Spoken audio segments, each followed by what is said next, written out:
All right, so thank you for coming. This is a talk.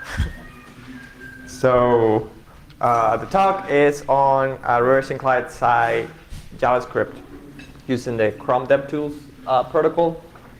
And we'll see what I mean by that in just a moment.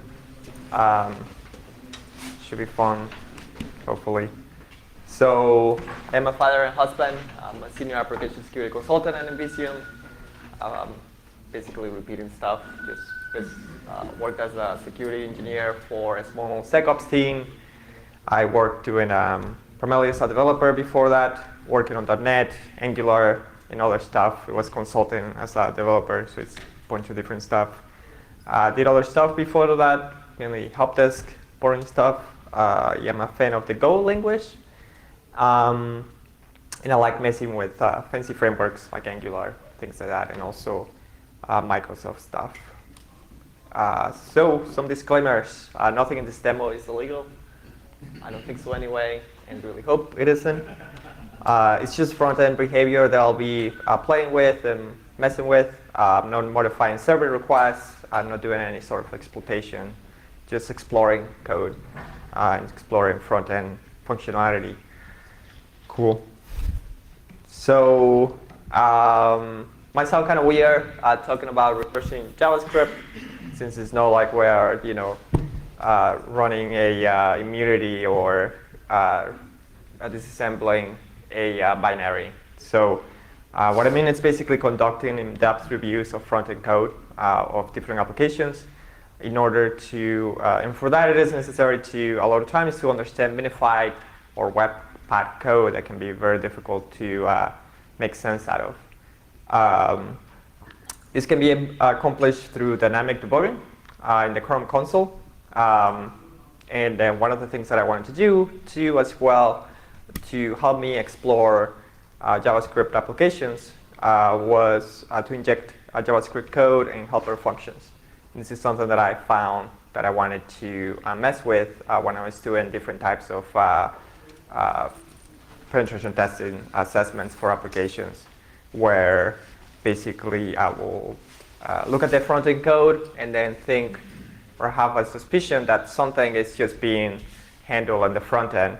Then if I could bypass certain validations there, I could see more functionality and things like that, just because they were not doing maybe the sufficient work on the back end. So also wanted to modify JavaScript code on page loads and inject my own helper functions and set breakpoints based on server requests, calls, and things like that. And in doing so, then you are basically getting an understanding of how an application works from the front end. You're able to see the code in a more clear manner. And then from there, you can explore different functionality and try to see what interesting things you can do. So a lot of times I open up as a penetration tester for applications primarily. I open an application. If it is completely dynamic, the assessment, meaning I don't get the code for doing any sort of static analysis, then this is what you usually get. So newer applications have all their JavaScript code minified at the very least. If not, they're just using Webpack to just basically bundle every single JavaScript file that's being used into one nice compressed file. And that makes it kind of hard or very difficult if you want to do in-depth reviews of front-end code. So then the goal was to understand how a front-end application functions at the code level, modify code as needed, test client-side vulnerabilities, and to test for missing functional level access control at the backend level. Doing this by eliminating client-side restrictions through modification of code and things like that, that do things like validation and apply security biosecurity too. So meaning maybe there are front-end controls that are preventing you from seeing admin functionality, but then that's all that's in place. It's just front-end stuff that you should be able to bypass. So what do we want to mess with and understand front-end code anyway? So more applications are using fancy, first of all, they're relying on full-stack developers who can write server and client code. Sometimes this makes it easier to write bugs by omitting server, but by omitting some security measures. The ability to examine front-end code in depth can find these kind of bugs. And as a developer, I've made dumb mistakes myself, so I know that there are things that, mistakes that are easy to make as a developer or as a full-stack developer. Also, many front-end frameworks can be complicated, but then those solve like Razor or jQuery as far as client-side stuff. I hate Razor. Complicated JS frameworks can easily mask very accidental security bugs. And like I said, I have written such accidental bugs because you're jumping between front-end stuff like writing Angular, then going back to .NET, for instance, and jumping back and forth, and then you might miss something and a half. And I also figure it will be fun to find these bugs by reversing front-end functionality. So I kind of gave up on the idea of doing anything interesting there. I just continued doing my typical pen test work. And then I saw this article that I thought was pretty interesting by a guy whose name I should have probably remember, but I suck at names. So his name, I don't know where it is. It's right there, the username. The article is intercepting and modifying responses with Chrome via the DevTools protocol.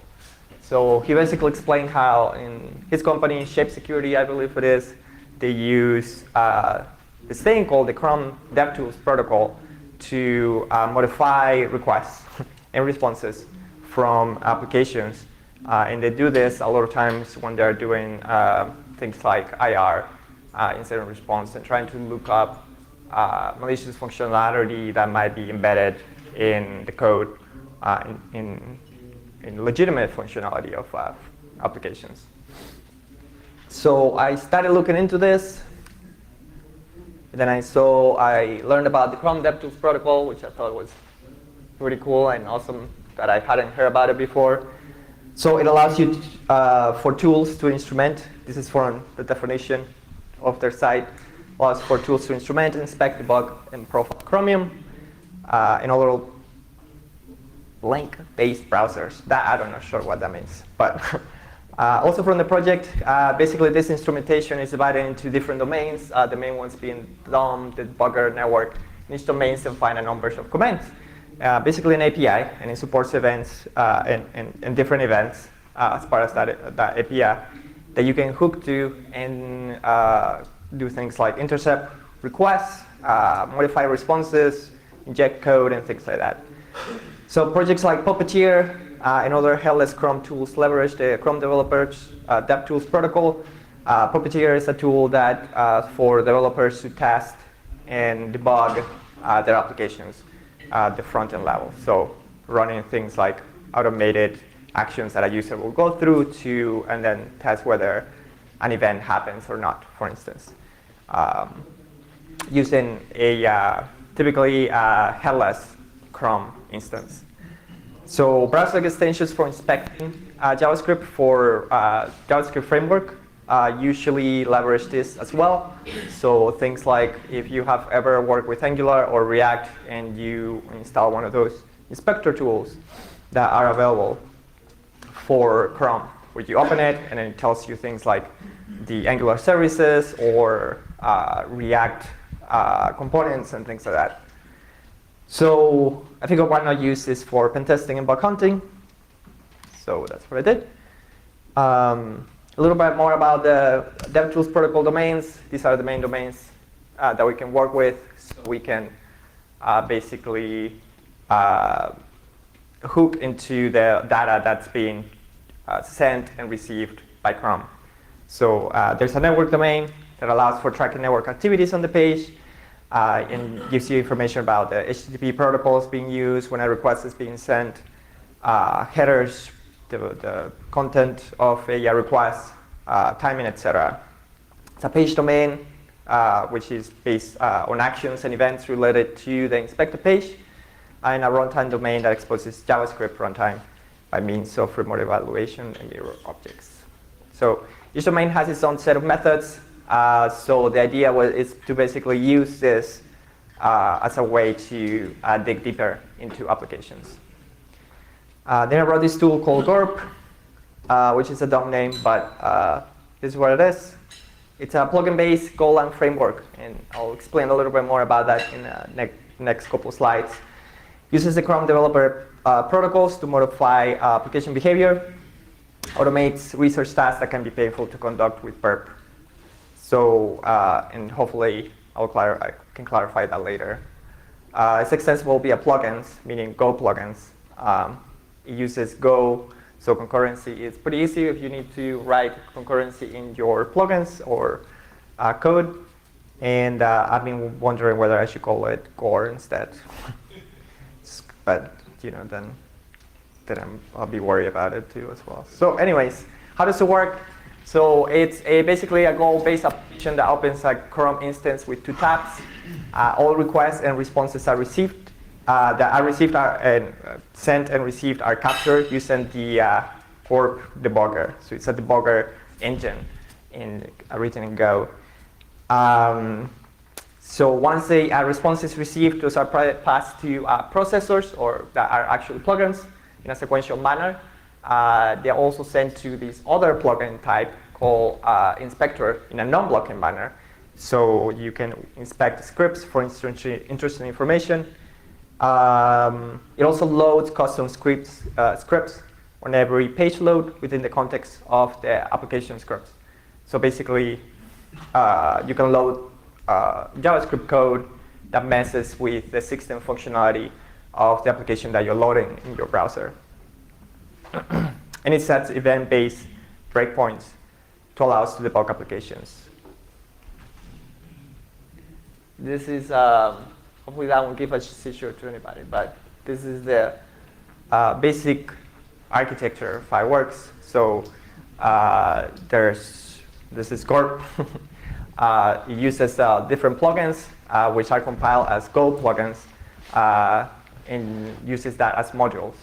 And then everything is being sent and received by the debugger, and then from there we can do any kind of manipulation of the request using the plugins. This is an API that it uses for just common tasks. So it's a lot of talking here. We'll get to demo soon. The Go plugins are essentially modules that you can modify to other web responses. There are Go plugins, so it's easy to extend functionality. So basically, Go has this thing that you can write a few functions, for instance, and then you just compile that as a Go plugin. You just pass, when you compile your Go program, you pass it certain flags to compile it as a plugin. And then your code can leverage those plugins in whichever manner, as long as you know what functions have been implemented there. So they just have to implement an interface that you define for them. There are 2 types of plugins. There are processors, which alter the response before it's rendered in the browser. This can be useful for things like modifying JavaScript code, changing HTML directives, or hiding elements, things like that. And the inspectors conduct analysis on responses concurrently. So for instance, if we want to record all references to API calls made by the applications, then the responses get passed to the inspectors. The inspectors look for API references and then record those in a file. I gave a similar presentation to this in B-Sides this year here in Austin.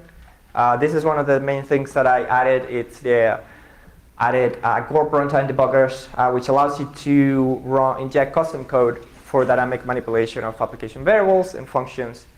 So if you have always wanted to, instead of having to copy and paste code into the Chrome console, you can just have a file with all your JavaScript code that you want to run within an application context. And then it will be executed on page load. Also, HTTP request-based breakpoints and other breakpoint options are a work in progress. This is the repo. So it's just Dharma code /Gorp. Has a little bit of that documentation. I try to keep up with that. Sometimes I'm lazy. I'm trying to add more documentation. So this is how it works. You basically create a config file. That's a YAML config file. Then you select whichever processors, plugins you want, or whichever inspectors. You give it a path, and then you run it. And then if you are writing your own plugins for this tool, then you can just compile them running some of these options that are here. Run Go, or just run Gorp tag P.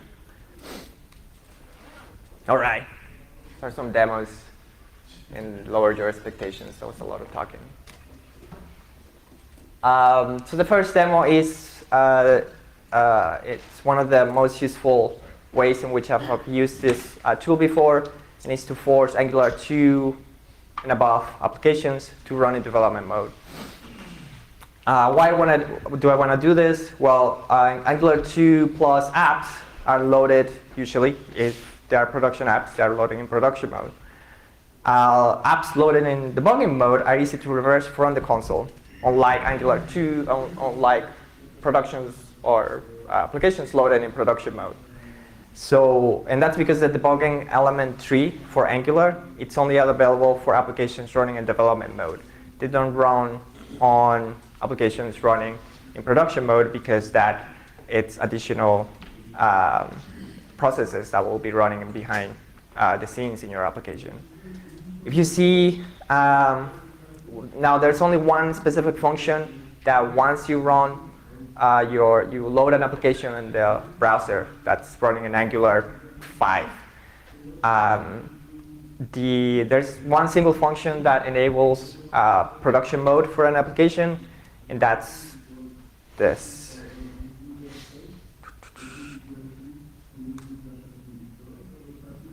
So this is from the Angular repo.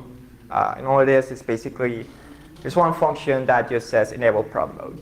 And that gets run as soon as your application loads in the browser.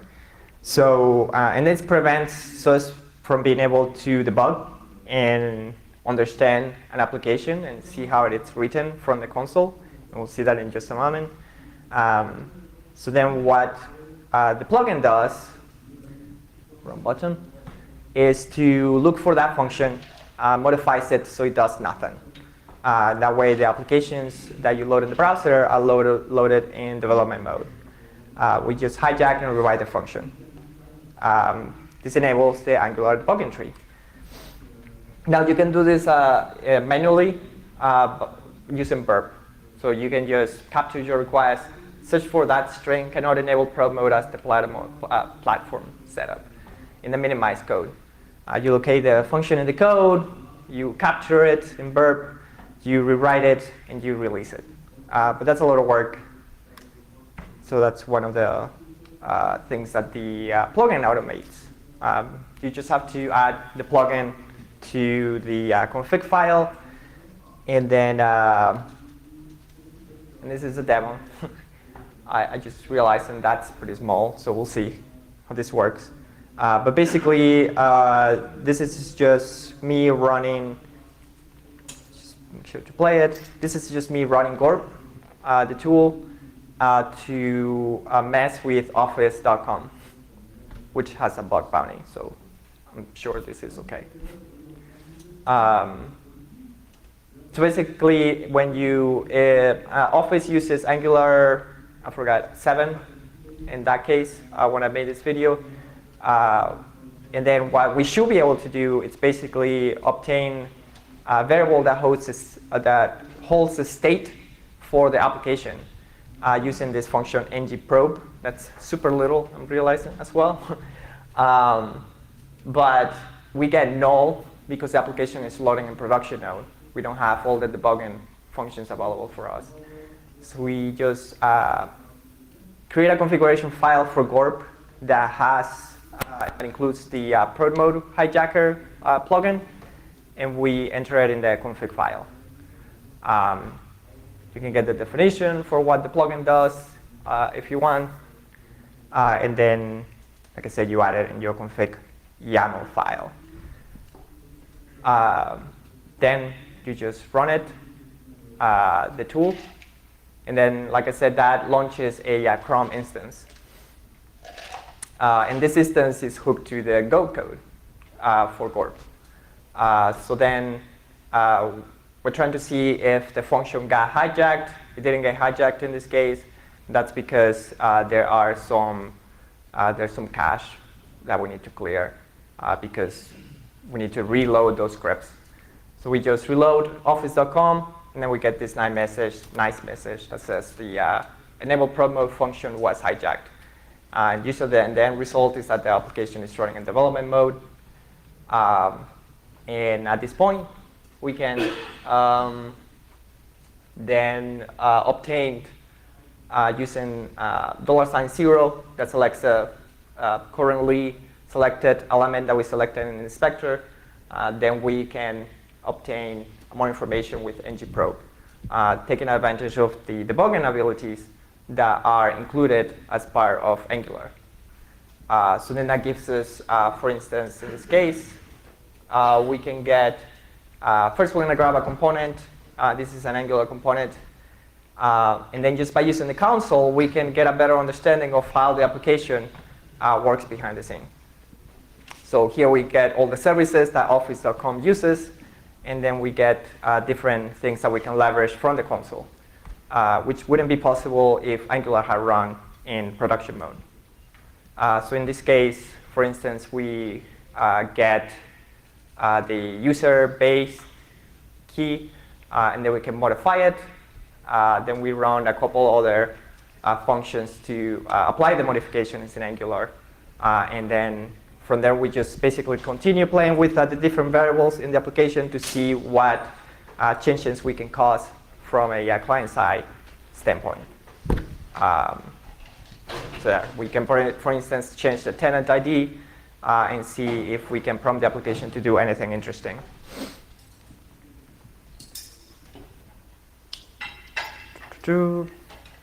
Yeah, we just changed it to a different tenant. All right. Next one is, nope, I'm not doing the next one yet. So I'm not going to run this demo just because the last one seemed to play okay. I might go back to that one if the next thing that I'm going to do doesn't work. In that demo, there was a lot of me going back to Visual Studio Code and copying functions to help me debug the code. And that was a lot of work, so I wanted to leverage custom code rather than having to copy and paste all the time. Custom code in the console, I wanted to run that on every page load. And I wanted my code to be, my custom JavaScript code to be aware and work with the other functions that are loaded as part of the application that I'm loading in the browser. So what we can do basically to do that, and I'll end this for now, and I'm going to do an interactive demo. So hopefully this wasn't a bad idea. So we go to the config file and make this crazy bigger. No breakpoints, please. And then we can do a couple things. One thing that we can do is set breakpoints based on post and get calls. So you basically tell it, set a breakpoint whenever a get or post call is made to v1/logs. And I'll just keep that one there. But you can add other breakpoints based on the path for a get or post request. But in this case, we're just going to keep v1/logs. And then the other thing that we do is we pass it a file with custom JavaScript scripts and functions. And we tell it to keep a watch on that file for new changes. So then that file is this one on the side. And then what we do basically is we define a function called gorp that gorp is going to look for. And then in there we can register all of our custom functions. And in this case, all I have is basically some functions to help me mess with Angular code. And then I'm defining them as variables first, and then I define the function, depending on whether it is an Angular 1 application or Angular 2. So I have my custom code ready, and then I can just go and run the tool.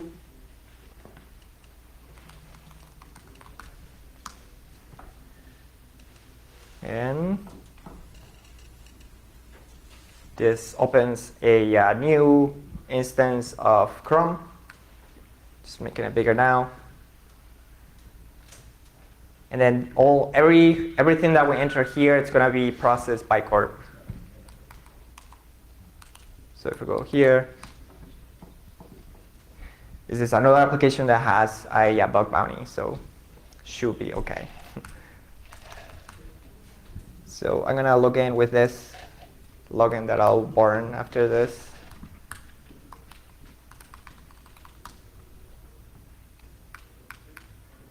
Cool. And then here, the code that I wrote in JavaScript was able to detect that this is a Angular 1.7.8 application, and it makes these functions available for us.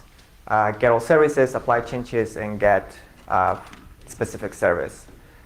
These are the variables, and all this is because of the code that we had, or the custom code that we had here.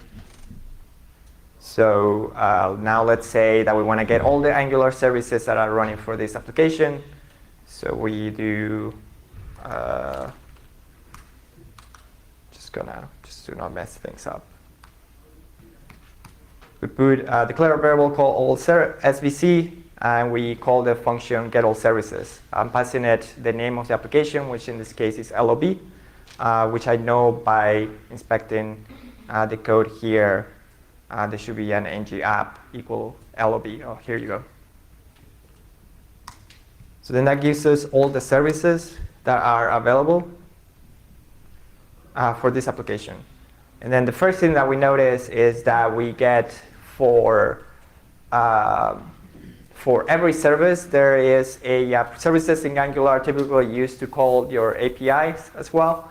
And in this case, we have URLs for basically one URL for every service. And that URL corresponds to an API endpoint. So that makes it interesting. We're able to examine, even though the code is minified and we cannot make too much sense out of it, we can start exploring how things work from here. So we can just write a quick, since we have all the services stored in this variable, we can just run a quick script just to see if we get the list of all the endpoints. Now, of course, you can get this type of information by exploring an application and capturing API endpoints in Burp and starting messing with those. But it can take some time. So for instance, if it's an Angular app and you just run these custom functions, then you can very quickly get a list of things that you want to start attacking or checking or assessing in your application test or assessment or whatever you want to call it. So the other thing that we can do from here, it's again, we can print functions and be able to better understand them rather than look for them in the source of Chrome. So we can just simply just print the definitions of functions. In this case, we're printing the definition of verified email. And then we can read how that looks like. And then we can also make modifications as needed. So if we needed to do things like services.user verification.verify, and we can just rewrite it, of course, without caps on. So that's the ability to inject code and how that helps in debugging an application.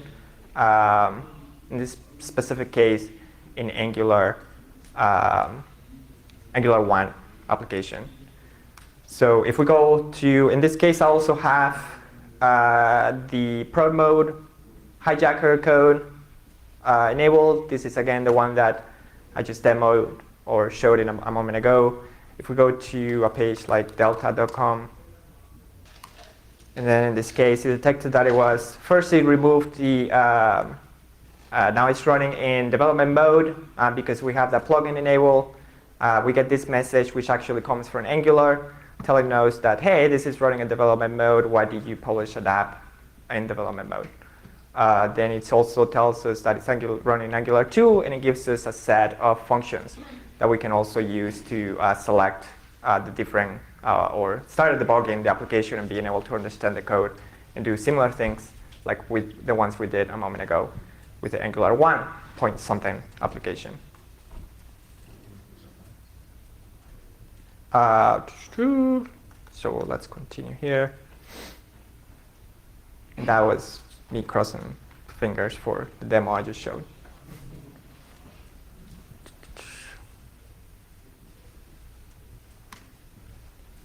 Another thing that you can do is hijack functions.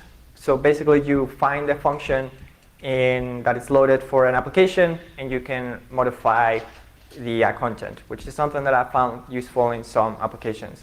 It's usually, and just a caveat or just something to note, I guess, is that I don't use this for every assessment that I do.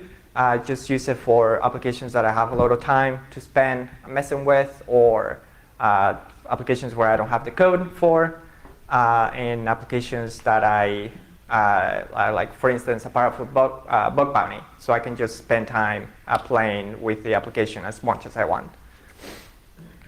Oh, back to this. So hijacking functions, that's a different plugin. You just basically add these options here. You put the function name in the config file, and then you declare a new body. It finds a function given that hint that we gave it here. In this case, it's logged in. It's useful to test missing function level access control vulnerabilities. Can be used to skip validation, buried inside multiple function calls. Can be used to force apps to think that they are logged in or have admin rights. Useful when you need to verify request formats. And let me actually pause here for a second and go back here. And I'm going to go back to lob.com because there's something I forgot to mention.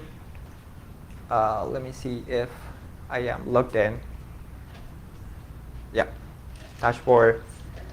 So we said that XHR base breakpoint. So that makes it so that when we call, oh, here. So when we go to API logs in the menu, then it does a call to the v1/logs endpoint, API endpoint. And this basically, because we told it to stop whenever a call is made to that, then it makes sets the breakpoint, and then from there we can examine the call stack. We can examine the variables that are part that are loaded, the local variables and things like that, and their contents. And there are some things that are not working perfectly right now, but you get the idea.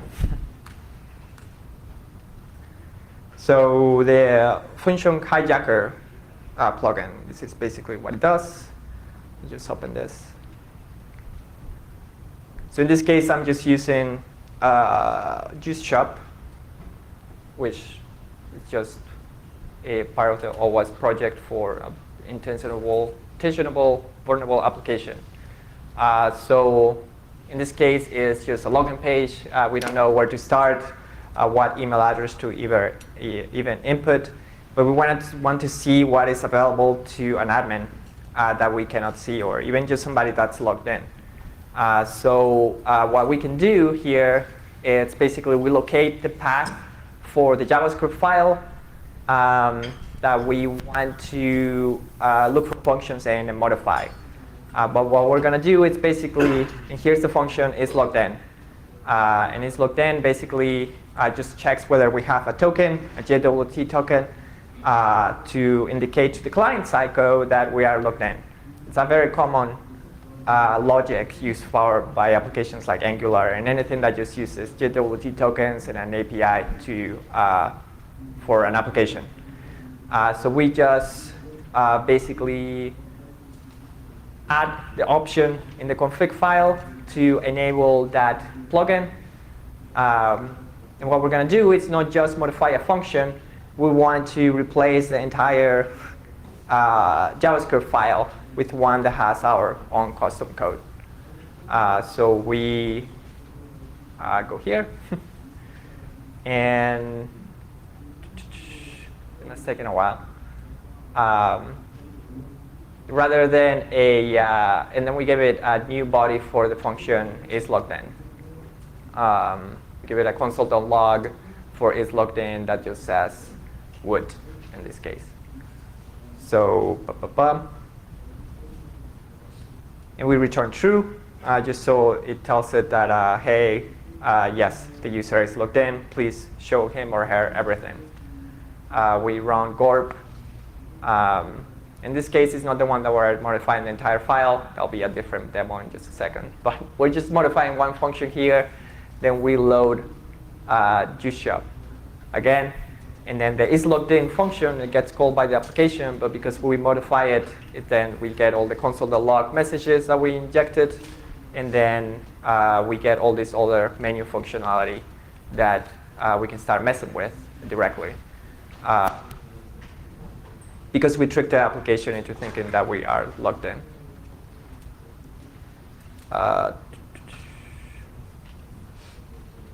There's also a injector plugin.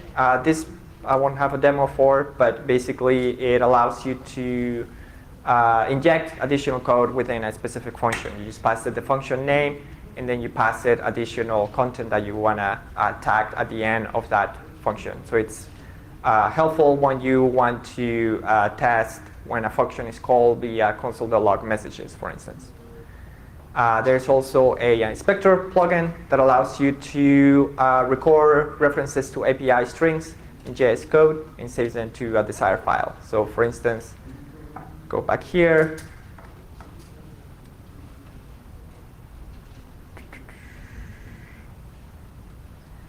So I had the inspector plugin for the API finder already enabled, and then that makes it so that our API, any strings contained within code, is entered here in this file. That gives us an idea that there's a possible. This is me testing account.xbox.com with an account that I don't really own. So basically, we get some ideas of the different APIs that are being called within the code.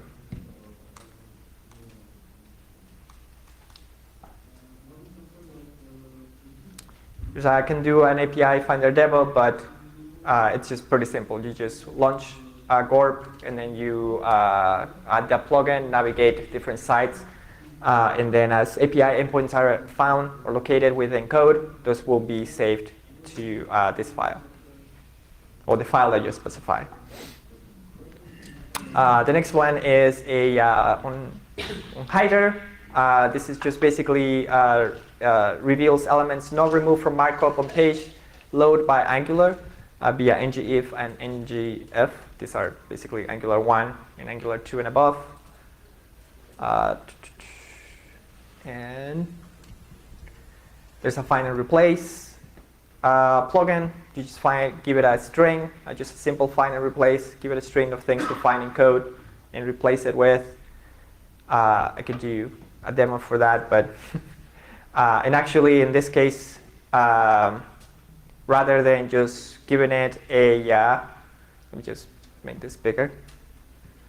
What the plugin does, in addition to you being able to pass it a string and a find and replace string, is to also give it a complete file. So like if an application is loading React x.y and you wanted to run use React z.y, you can just give it the path of the file for the file that is being loaded in the application, and the path for a local file that you're storing locally in your computer that has possibly a vulnerable version of React or a code that you have modified to trick the application into doing different things. So in this case, we just go to the file where all the scripts are being loaded. We get the path. So copy the link address. We paste it in the URL for where the file is located. We give it then the path for a local file that has all this custom code where I enter a bogus username. So the application is always thinking that I'm logged in no matter what. So I changed it everywhere just to make JuiceJob think that I am logged in. That's a lot of pointing, but cool. So then we can copy the path for that. We put it as part of the options for the plugin, and then we run the tool. There we go. So then when we load JuiceJob again, then JuiceJob is going to use our own custom JavaScript file rather than the one that their developers wrote. And then this allows us to see all this other functionality that's up there. It assumes now that we're logged in, so even if we go here or to contact us, it's going to show the username that I selected by default and put in the code. So that's that plugin. You can also write your own core plugins. It's pretty easy. Yeah, but I haven't seen anybody do it yet. But basically, you have to, if you are into writing Go, you just write a processor or a code file that adheres to these interfaces. So if it is a processor, you have to implement these methods. If it is an inspector, you have to implement these methods.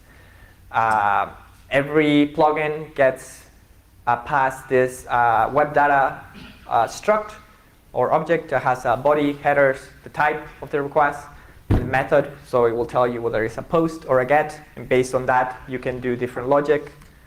And that's it for now. So I'm working on additional plugins, focusing on code debugging and being able to further understand applications from the frontal side of things. And if anybody's interested, the code it's out there. It's just a fun project. So that's it. If any questions, let me know.